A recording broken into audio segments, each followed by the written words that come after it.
In 1992, Kingston was a quiet lakeside town, known for safety, routine, and predictability. A 2-year-old girl disappeared during an ordinary afternoon surrounded by familiar people, in a space where a child should not simply vanish.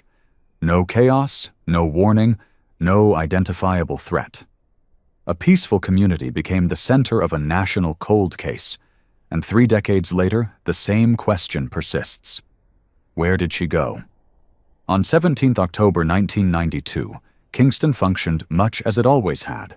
A quiet township at the edge of Lake Wakatipu, with a single main road, widely spaced houses, and long, unobstructed views across the properties. Residents recognized local vehicles, and outside activity was usually easy to notice because the area lacked the noise and density of larger towns. That afternoon, the weather remained clear, the light consistent, and nothing in the environment suggested conditions that might interfere with visibility or hearing. The Cruikshank family arrived after traveling from Gore, their only delay stemming from a broken bus window that had been dealt with before continuing the trip. They were visiting Richard and Belinda, acquaintances they had planned to see for the weekend. When the family reached the property, the atmosphere among the adults present was relaxed. Bags were carried inside, the baby was settled, and preparations for a barbecue began without any reported tension or unusual visitors. The house sat on a slightly elevated section with a gravel driveway running down toward the road. A stretch of lawn and a low wooden fence framed the front area. There were no sheds, no dense vegetation, and no structures capable of obstructing the view between the house, the driveway, and the road. Anyone standing in the doorway or near the outdoor table could see the entire front section without difficulty. This layout became a central point of reference for investigators because it defined the physical limits within which the child moved that afternoon. Amber Lee, 2.5 years old, remained in the front area throughout the day. Witness statements consistently described her movements, following her older brother for short distances, returning toward the adults, standing on the driveway slope, and circling the same small section of lawn. She wore a pink jacket over a white woolen jersey, trousers, and blue shoes. These details were later verified by every person present, leaving no uncertainty about her appearance. The adults shifted between the outdoor space and the interior of the house as they prepared food, tended to the baby, and handled routine tasks. Their movements were typical of a small social gathering and did not involve long absences from the yard. No one reported seeing any unfamiliar vehicle pass the property. No one heard an argument, a sudden noise, or anything approaching a disturbance. The sounds of the afternoon were limited to normal conversation and the usual background noise of a household preparing a meal. Lighting remained steady. Nothing obstructed the adults' ability to observe the yard. The driveway was dry, the slope was familiar to those who lived there, and no object or person interfered with the space in which the children played. Interviews taken later confirmed that nothing unusual occurred in the minutes leading up to the final verified sighting. At one point, Belinda prepared to leave. She entered her vehicle, reversed down the gravel drive, and during that movement saw Amber Lee standing on the slope, facing the vehicle. The child appeared stable, upright, and behaving in a manner consistent with her earlier activity. The sighting was brief but clear, and no witness later described any irregularity in her posture or behavior. After the vehicle departed, the remaining adults continued with their routine tasks. Some were inside the house momentarily, others remained near the outdoor area, and the property maintained its ordinary rhythm. The layout of the yard did not change, and there were no reports of anything new entering or leaving the scene.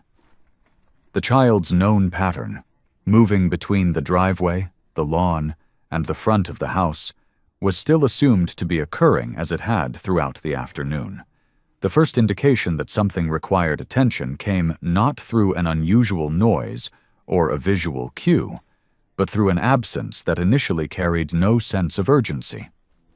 One of the adults stepped outside to call the children toward the house as preparations for the barbecue continued. In similar gatherings, children often moved a few meters out of sight, appearing again within seconds. The assumption among the adults was no different on this afternoon.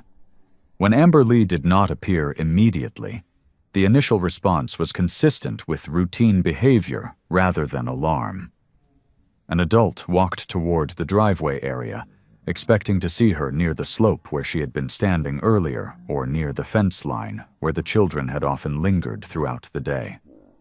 When she was not visible in any of the expected positions, the adults expanded their search across the immediate front yard.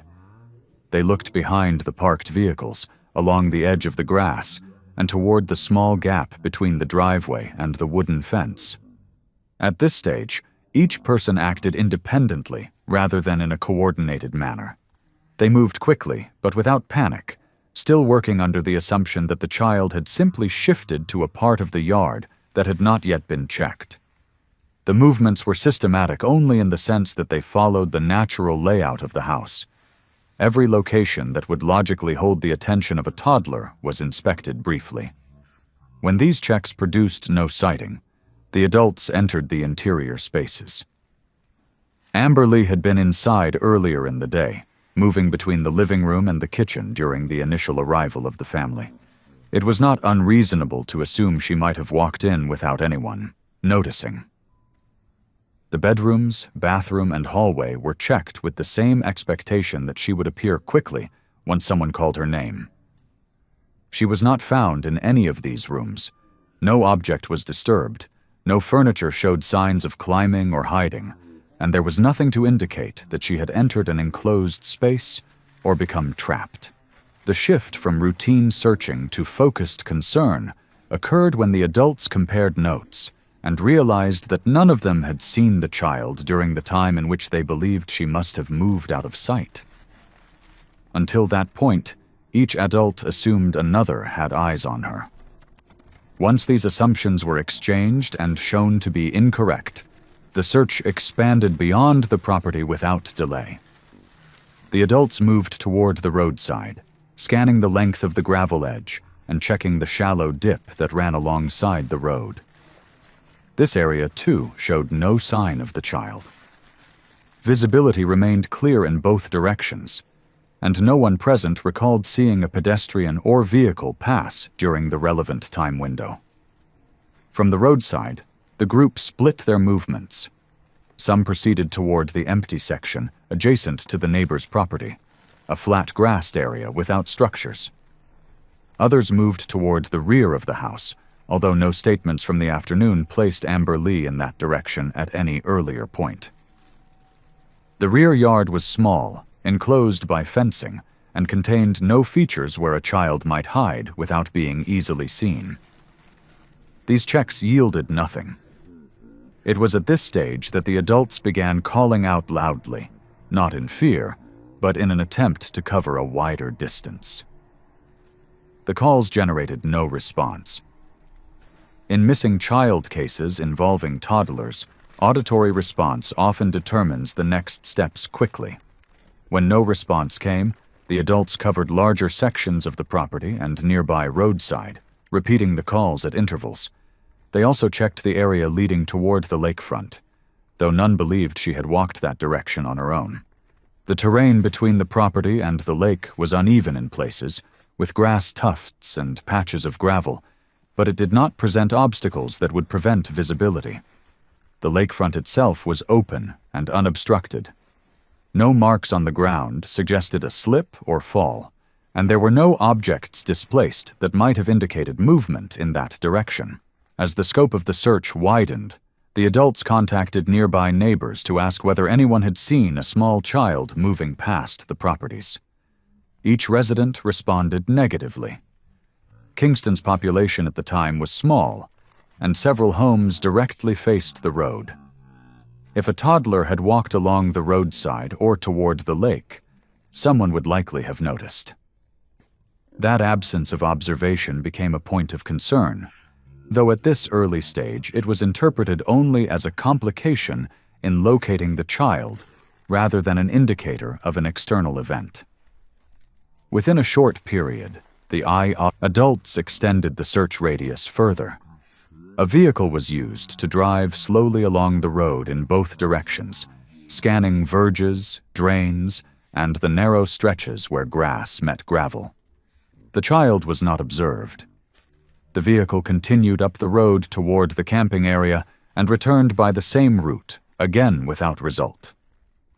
Meanwhile, others remained on foot near the property, examining the lawn and driveway repeatedly in the belief that the child might still be within a few meters of the original play area, unseen due to angle or distraction.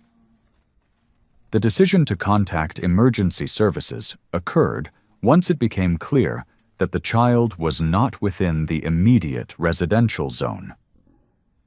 The time between the initial call from the adults and the arrival of responding officers was relatively short, given Kingston's small size and the rural police coverage structure in place at the time.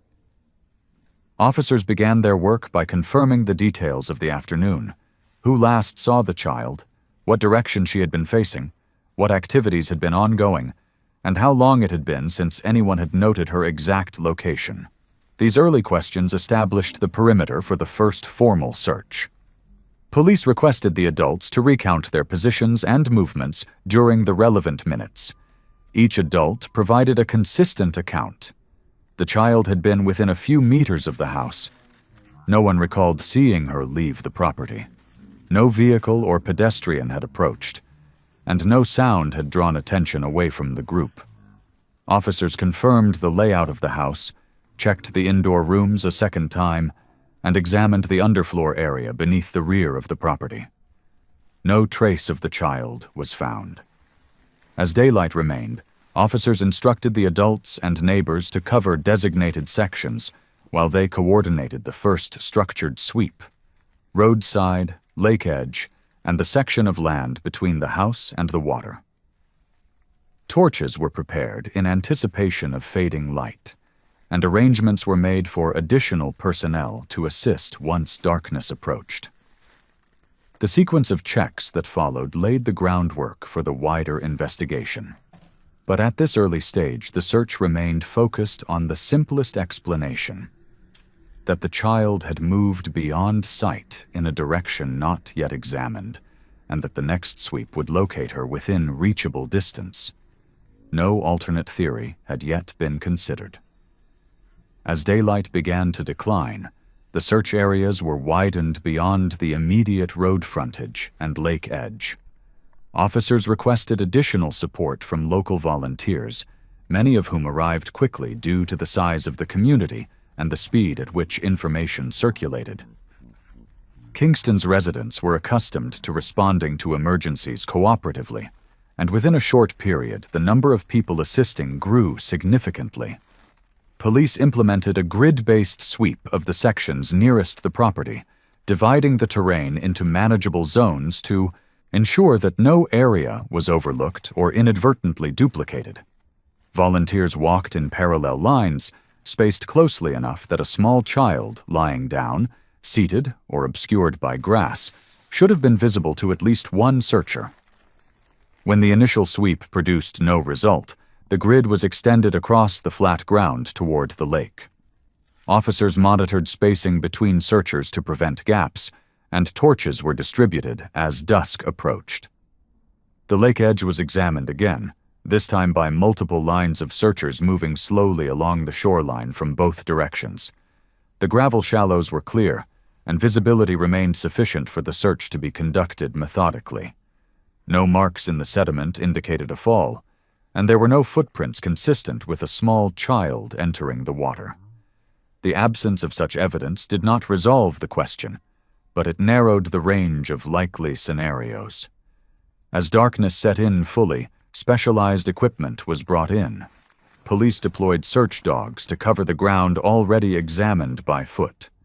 The dogs were directed to the driveway, the lawn, the lakeside track, and the verge along the roadside. Their handlers reported no sustained interest in any specific area, meaning the scent trail either dissipated quickly or was interrupted in a way that did not allow for directionality to be determined. For investigators, this lack of a trail had implications. Wind direction that evening was mild, and conditions were generally favorable for scent tracking. The absence of results neither confirmed nor ruled out particular possibilities, but it complicated efforts to establish a likely direction of travel. Alongside the dog teams, officers began door-to-door inquiries around Kingston. Every resident within a practical radius was interviewed about movements during the late afternoon period, whether they had seen a child near the road or whether any unfamiliar vehicles had passed through. Residents provided consistent answers. No one recalled seeing a toddler walking alone, and no one reported hearing anything unusual. In a location as quiet as Kingston, the passage of a vehicle at an atypical time would likely have been noted, yet no one recalled such an event. Officers recorded these details carefully, recognizing that while the absence of observation did not itself constitute evidence, it created a pattern of negative space that required further scrutiny. Later that night, police expanded their inquiries to individuals who might have traveled through Kingston for reasons unrelated to the residents. Drivers heading toward Queenstown, fishermen along the lake, or occupants of nearby holiday sites. Officers checked the camping grounds, the public access points along the shore, and the main road leading in and out of the town. These checks also returned no results. No visitor reported seeing a child, and no one recalled a sudden or unusual movement along the roadside. With each negative answer, the possibility that the child had walked away undetected became progressively harder to support. As the search continued into the early hours, police coordinated with fire service personnel to broaden the grid beyond the lakefront area. Crews were assigned sections of land extending towards the hillside and the direction of the Kingston Flyer railway line. The terrain in these areas varied more than the flat ground near the house, requiring slower movement and closer attention to dips, hollows, and patches of native vegetation. Despite the increased complexity, the search remained thorough and systematic. No sign of the child or disturbed ground was detected. By the following morning, more resources were deployed. Helicopters conducted aerial sweeps along the lake edge, the road, and the fields surrounding the township. The aircraft flew low enough for crew members to scan for clothing, movement, or footprints. The visibility from above was clear, and sunlight improved contrast on the terrain. The search from the air was extensive and, by all accounts, capable of detecting any object of interest. Nothing resembling the child's clothing or physical outline was observed. At the same time, water-based searches began. Boats moved slowly along the perimeter of Lake Wakatipu, staying close to the shoreline where a fall, if it had occurred, would most likely have left some form of observable trace. The water was examined visually and with poles where necessary. Later, divers were brought in to examine deeper pockets near the shore. Despite these efforts, no items of clothing, footprints, or physical evidence matching the missing child were located. This absence of evidence did not eliminate the possibility of an incident involving the lake, but it left investigators without a point of entry into such a scenario. Later that day, investigators reviewed the statements of the adults present at the time of the disappearance. Their accounts aligned regarding the child's last known position, the timing of routine tasks, and the absence of unfamiliar persons or vehicles. Each adult described only ordinary movements around the property, and none reported a moment of distraction long enough to account for significant travel by the child. The consistency of these accounts eliminated confusion about basic facts, but raised a different challenge. If each adult believed the child had been in a small, visible area moments earlier, and if no one observed her leave that area, Then determining the direction of disappearance became increasingly difficult. At this stage, investigators began analyzing the physical realities of the property in closer detail. They measured distances between the driveway, the road, and the lake, reconstructing the possible paths a toddler could have taken in the time available.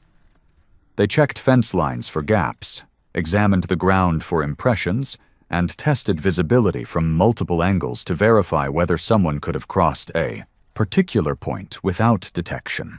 Early findings suggested that a child of that age could not have traveled more than a few dozen meters without being seen by at least one adult or neighbor, assuming an ordinary walking speed and no external assistance.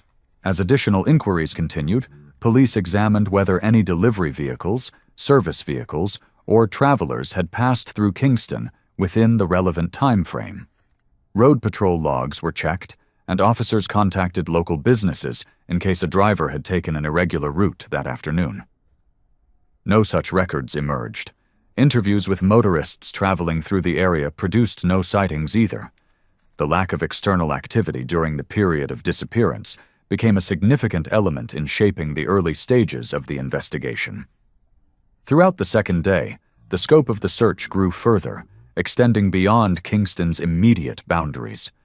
Officers contacted farms, fishing areas, and rural properties along the main road, ensuring that each landowner checked structures, sheds, and open fields for anything that could assist. These checks were routine, yet necessary, as rural environments sometimes contain features not visible from public roads. Despite the expanded perimeter, no relevant findings were made. While the operational search continued, investigators began documenting the timeline with greater precision, organizing the statements and positioning the adults in sequence based on their recollections. The purpose of this was not to identify fault, but to narrow the uncertainty surrounding the final minutes during which the child was known to be within sight. The reconstruction reinforced that no adult had a prolonged absence from the yard, and that the window of unsupervised time was very small. This finding would later influence the theories considered by investigators as the search widened into subsequent days. By the third day of the search, the scale of the operation had expanded far beyond the initial radius surrounding the house. Police, volunteers, fire service personnel, and search and rescue teams operated across multiple sectors, arranged according to terrain type and accessibility. Officers recognized that if the child had traveled on foot, her distance from the original location should have remained within a definable perimeter. Yet the absence of any signs in the first series of searches required that the radius be extended methodically, even into areas that were inconsistent with the movement patterns of a toddler. Teams were assigned to the hillsides beyond Kingston's northern boundary. The slopes were uneven, containing scrub, loose soil, and areas of rock that required slow, careful movement. Searchers spread out and covered the ridges and depressions that could hold someone temporarily out of view. The terrain was difficult, but visibility from above remained clear enough for helicopter crews to continue their aerial sweeps. Pilots flew low, passes across the hillside, concentrating on gaps between vegetation and clearings that tended to accumulate debris. These combined efforts produced no results. Simultaneously, police organized extensive checks along State Highway 6 and its connecting side roads. Officers spoke with motorists at stopping points, service stations, and pull-off areas to determine whether anyone traveling between Kingston and Queenstown had seen a child or any unusual roadside activity. No driver reported a sighting that matched the missing child's description. Logs from the previous day's road patrols were reviewed again to verify that no unregistered vehicle movements had been recorded in the relevant time frame. These checks helped investigators refine the timeline into a narrower interval, but did not offer any direction for the next phase of the search. Additional water searches were conducted along the southern arm of Lake Wakatipu. divers examined areas previously inaccessible due to low visibility and water depth. Sonar equipment was used to scan the lakebed near the township, providing a more detailed image of underwater contours. Despite the expanded method, no object resembling clothing, fabric, or footwear matching the missing child's description was detected. Operators noted that the water clarity remained favorable, meaning that any object of significant size should have been noticeable during the pattern sweeps. This reinforced the earlier absence of physical evidence near the shoreline.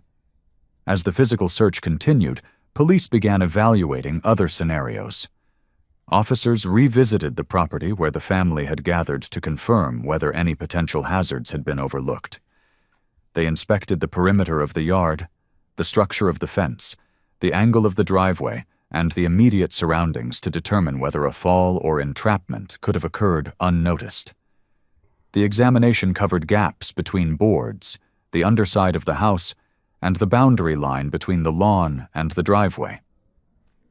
Nothing indicated that the child had encountered a hazard at the property itself. Attention then shifted to reviewing the movements of individuals unrelated to the family or the gathering.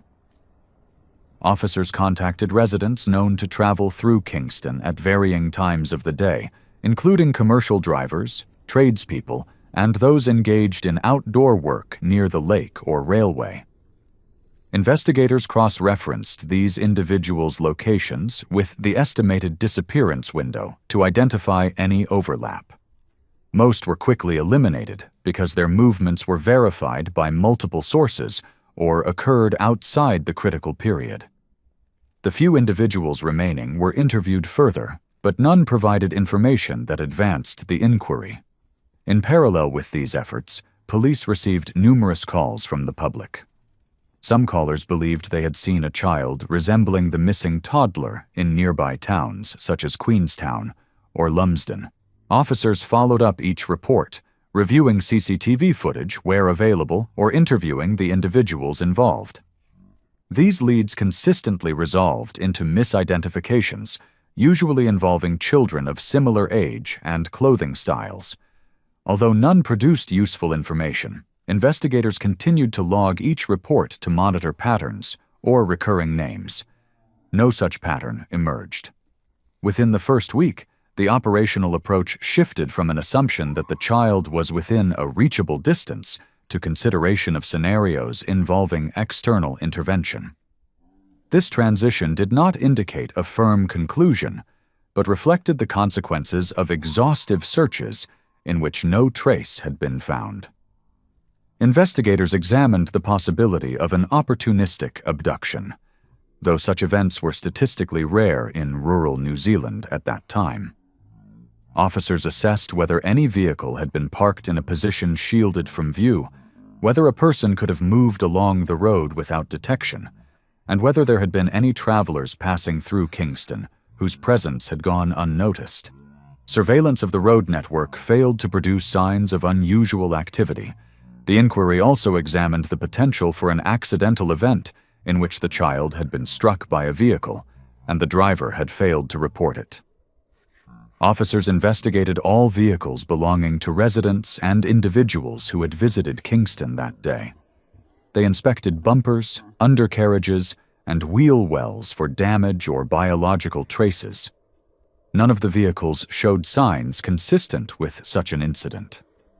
Moreover, the angle of the driveway and visibility from the road made the likelihood of a vehicle approaching unseen increasingly difficult to support. As investigators considered broader possibilities, they also re-interviewed the adults present at the gathering to clarify minor details. This was not due to suspicion, but to ensure that the timeline remained accurate. They reconstructed the positions of each adult within narrow time windows to determine whether any brief gap existed during which the child could have moved out of sight without being noticed. While small gaps did exist, they were typical of social gatherings and did not provide a decisive point of explanation. During this stage, Police also sought background information on individuals who had historical ties to the Kingston area. Officers reviewed criminal records, prior complaints, and past interactions with law enforcement to identify anyone whose presence might warrant attention. These inquiries were routine and did not implicate any specific individual. Yet they helped investigators determine that no known person with a concerning history had been documented in Kingston on the day of the disappearance. As the first week concluded, the investigation had transitioned from an urgent, high-probability search to a broad, methodical inquiry shaped by elimination rather than discovery. Every sector around Kingston had been examined multiple times with multiple methods: on foot, with dogs, from the air, and via water operations. The lack of material evidence remained the defining challenge of the case. This absence pushed investigators to reconsider the underlying assumptions about what had occurred and to begin exploring scenarios that required a different type of inquiry and investigative structure.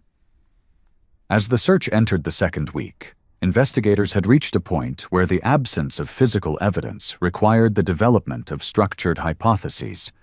These hypotheses were not conclusions but frameworks, each one tested against the conditions of the day, the known behavior patterns of the child, and the physical realities of the environment. The first line of inquiry involved determining whether the child could have walked beyond the search boundary without detection.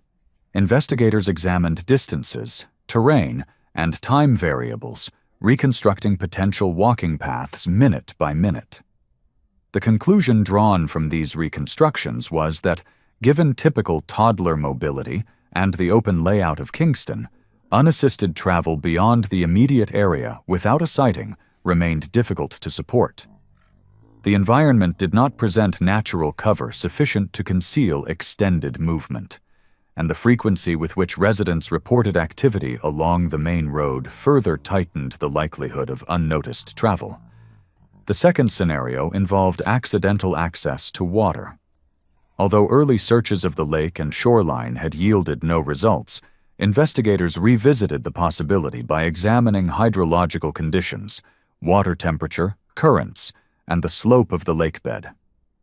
Experts familiar with Lake Wakatipu provided information indicating that the southern arm in Kingston was relatively shallow in the areas first searched, with deeper pockets further out that would require deliberate movement to reach.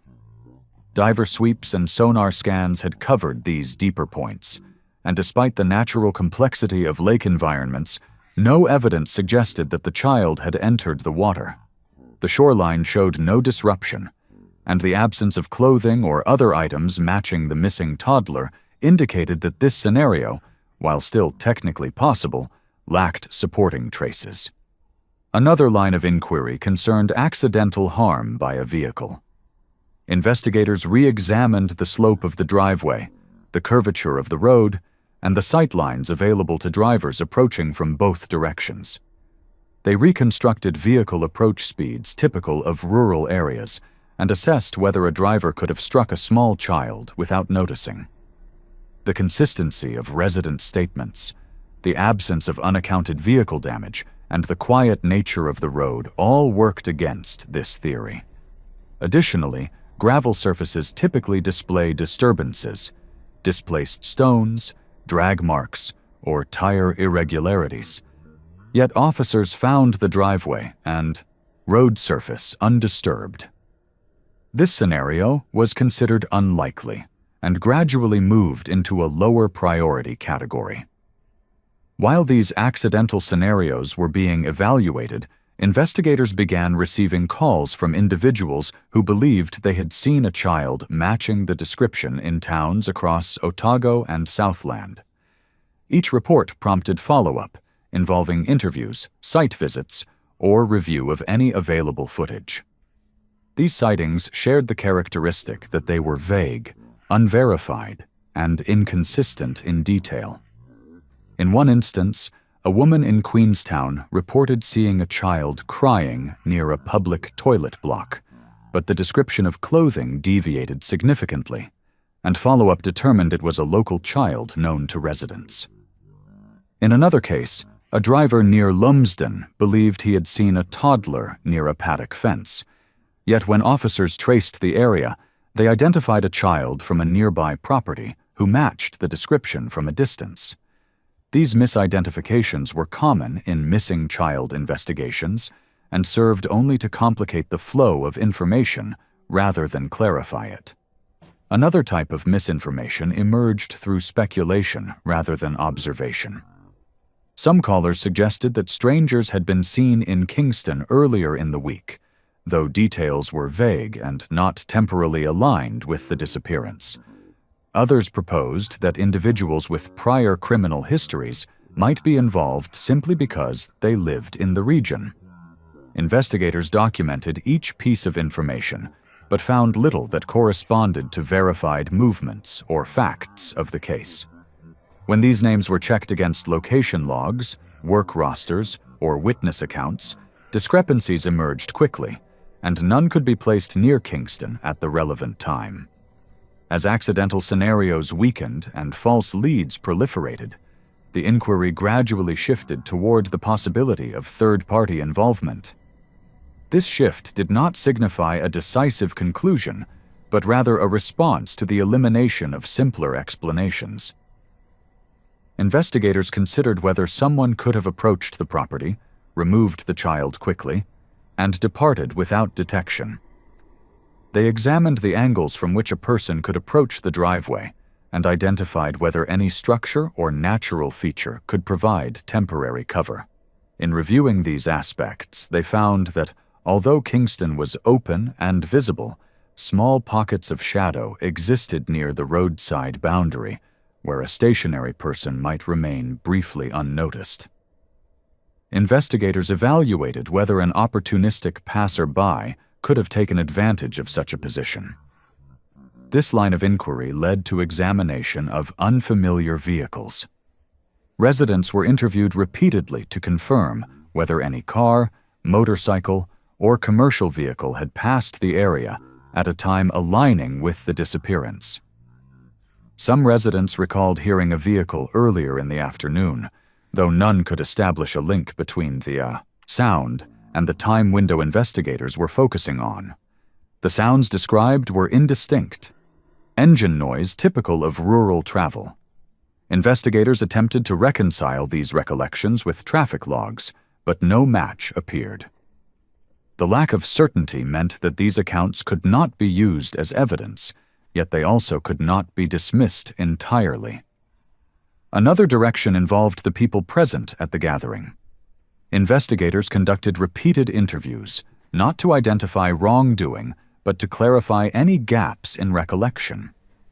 They focused on the small intervals during which adults were busy with tasks that divided their attention, trying to identify whether anyone had noticed an unfamiliar presence close to the property. None of the adults reported seeing anyone approaching from the road or moving behind the fence line. Their accounts remained consistent, reinforcing that the transition between the child's last known position and the moment her absence was recognized contained no visible interference. As the investigation deepened, officers reviewed individuals with historical connections to Kingston, including former residents and workers whose routes might have brought them near the town at irregular times. These inquiries were standard when accidental explanations diminished. Investigators checked criminal records, past police interactions, and movement logs. None of the individuals examined could be connected to the disappearance. Additionally, officers reviewed missing person cases from neighboring regions to determine whether any pattern of behavior or movement could be relevant. No correlation emerged. Throughout this period, investigators were mindful that a lack of evidence did not equate to a lack of event. With each accidental scenario weakened and no credible sightings confirmed, the inquiry shifted more decisively toward foul play as a working theory, not because direct evidence pointed in that direction, but because the process of elimination left few alternatives. The challenge remained that foul play itself requires indicators, signs of struggle, witness accounts of an unfamiliar person, or a vehicle seen departing at speed. In Kingston, none of these markers were present. The investigation therefore settled into a difficult position: a working hypothesis without evidentiary support, and an absence of evidence that made every next step dependent on re-examining the same narrow window of time. As the weeks progressed, investigators returned repeatedly to the final verified sighting and the physical layout of the property, aware that the resolution of the case depended on explaining how a toddler could disappear within such a small space with no trace left behind and no witness reporting unusual movement. Each hypothesis was tested against that fixed point, and each result, whether promising or inconclusive, shaped the direction of the inquiry that followed. The weeks that followed gradually shifted the investigation from an active search operation into a long-term missing person inquiry. Search boundaries had already been pushed far beyond the practical range of a toddler, and every accessible feature of the Kingston landscape had been examined repeatedly. Officers continued to revisit areas out of procedural caution, but no new information emerged from those efforts. The absence of evidence forced the inquiry toward a holding pattern, where investigators focused on maintaining the file, documenting every lead that surfaced, and analyzing late-arriving information for relevance. Each development needed to be treated as potentially important, even when the probability of meaningful value was low. New information reached police intermittently. Some callers reported distant sightings in towns several hours from Kingston, usually involving children whose appearance resembled Amber Lee in only general terms. These reports prompted checks because eliminating them was part of the investigative process. Officers visited the locations mentioned, reviewed what limited footage existed in public areas, spoke with the individuals who claimed to have observed the child, and confirmed identities of the children involved. None of these reports produced substantiated connections to the case. Many sightings involved children of local families who bore only superficial similarity to the missing toddler. Each confirmation of misidentification added to the administrative workload without advancing the investigation. A different category of information came from people who recalled conversations or rumors circulating in the months after the disappearance. Several individuals mentioned comments they had heard from acquaintances regarding events in Kingston during the period in question, though these recollections lacked specificity. These claims were often shaped by hindsight, forming around speculation rather than observation. Investigators documented them and attempted to trace their origins. Interviews with those named in the rumors generally resulted in denials or clarifications that assigned the statements to misunderstandings, misremembered comments, or conversations taken out of context. None of these accounts provided a direction that could be operationalized.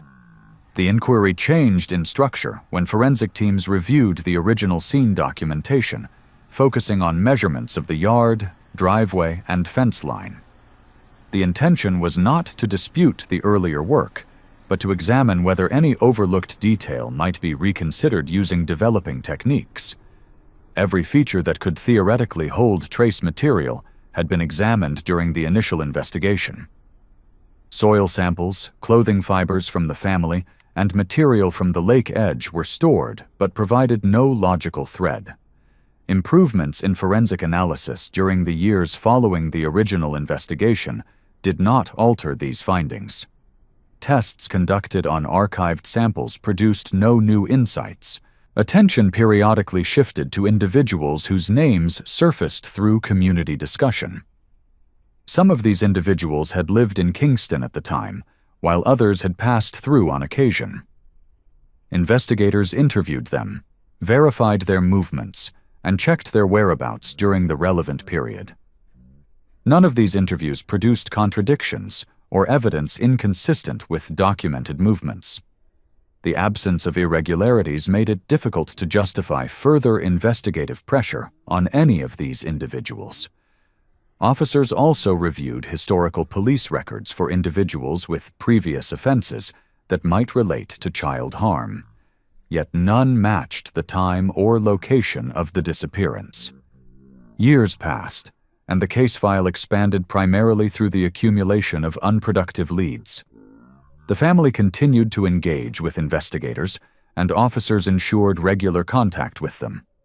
Any new information was shared promptly, even when it lacked clear relevance. Public attention resurfaced at intervals, often triggered by anniversaries or media coverage of similar cases.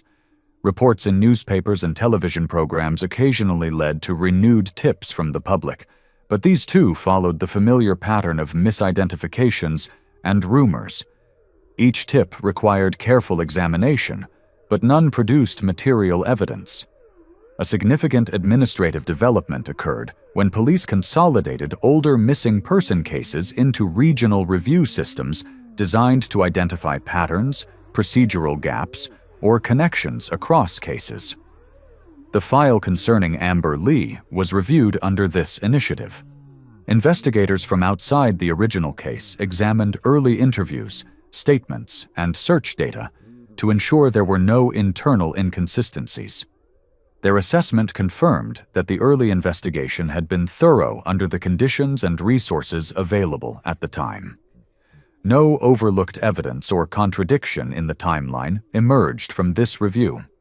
Another attempt to advance the inquiry involved re-evaluating maps, aerial photographs, and search overlays created during the initial operation. Investigators examined whether any small area might have been inadvertently skipped, or whether vegetation growth in later years might conceal an area that had previously been accessible. Searches were repeated in several sectors, particularly those containing uneven terrain, gullies, or sections of land near the lake that had changed due to erosion or seasonal movement.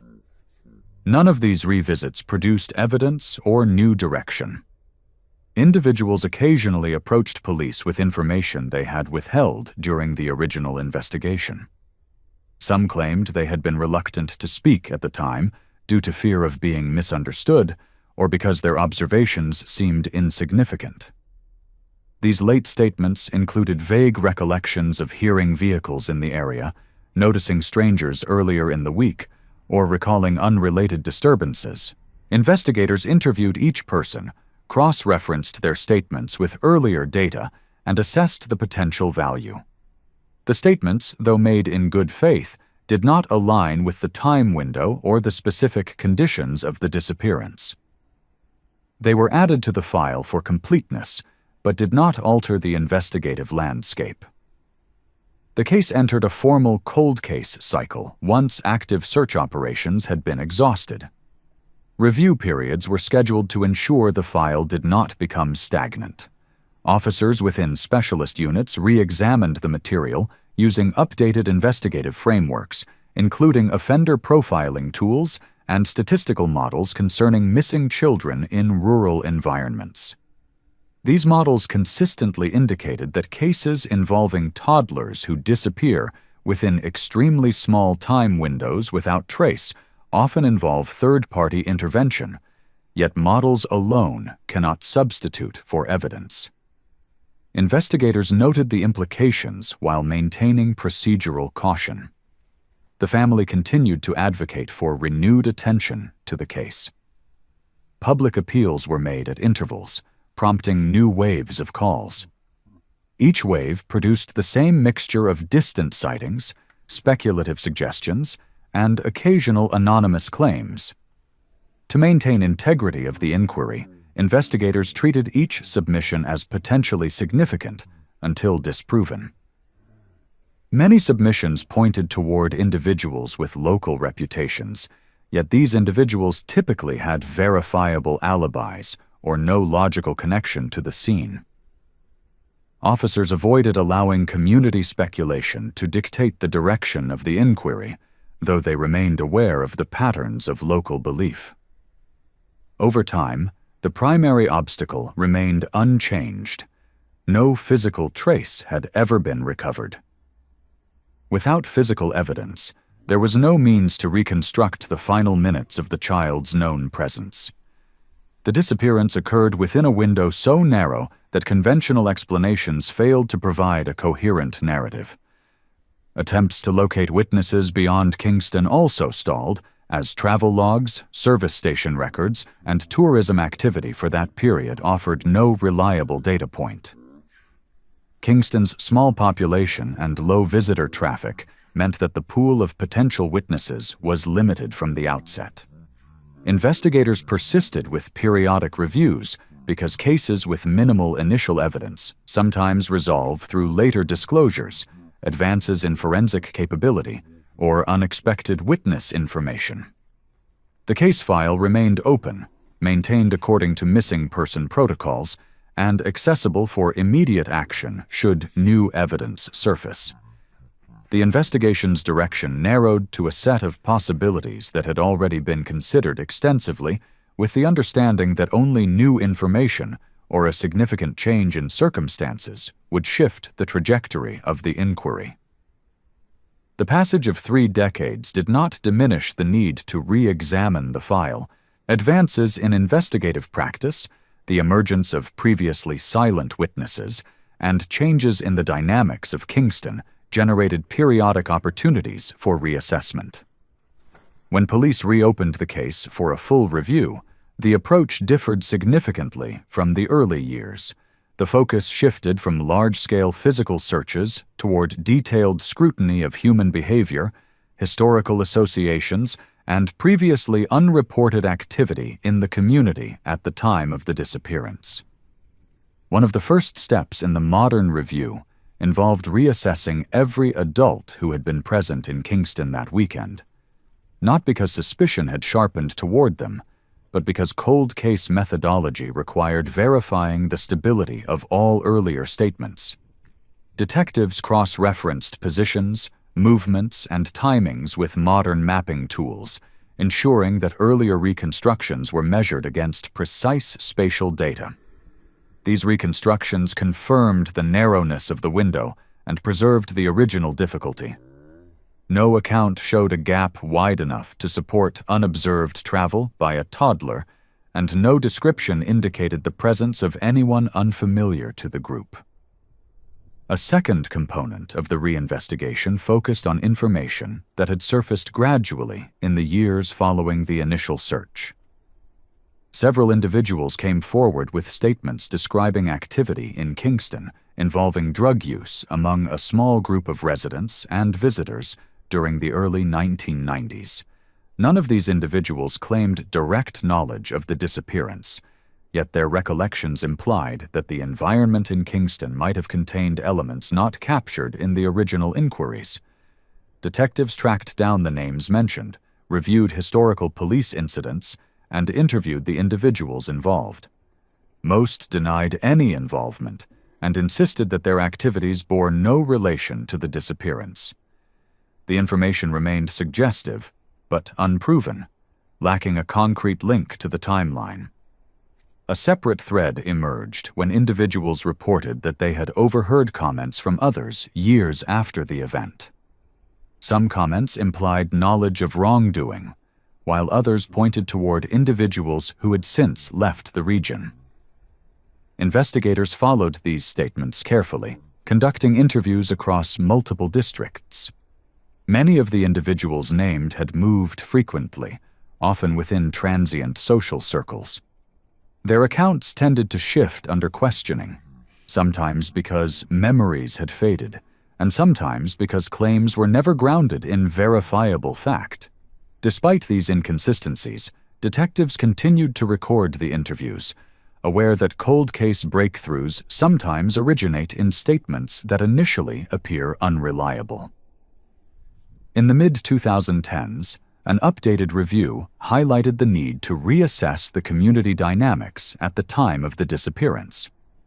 Detectives considered whether any individuals with prior convictions for violence, abduction, or child harm had been living in or passing through Kingston during that period.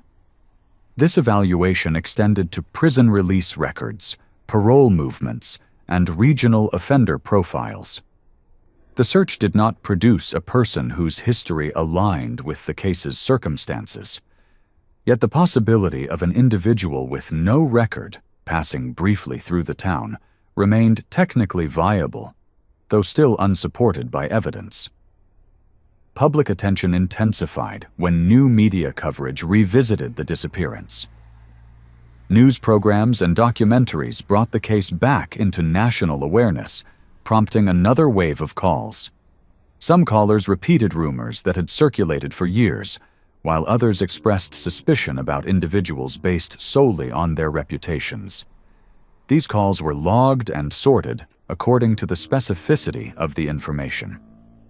Detectives concentrated on details that could be independently verified, excluding broad speculation and untestable claims. The volume of information rose, but the evidentiary value remained limited. The most significant modern development occurred when police announced a reward of 100,000 New Zealand dollars for information leading to the recovery of the child or the resolution of the case. The reward triggered more than 70 calls within a short period. Review teams processed the incoming information and classified each call according to its potential operational relevance. A number of callers described stories told privately within certain social groups in Southland and Otago, involving claims that the child had been taken deliberately or harmed due to a confrontation or accident. These stories varied significantly in detail, and none aligned neatly with the established timeline. Some mentioned burial sites, while others suggested disposal in remote terrain.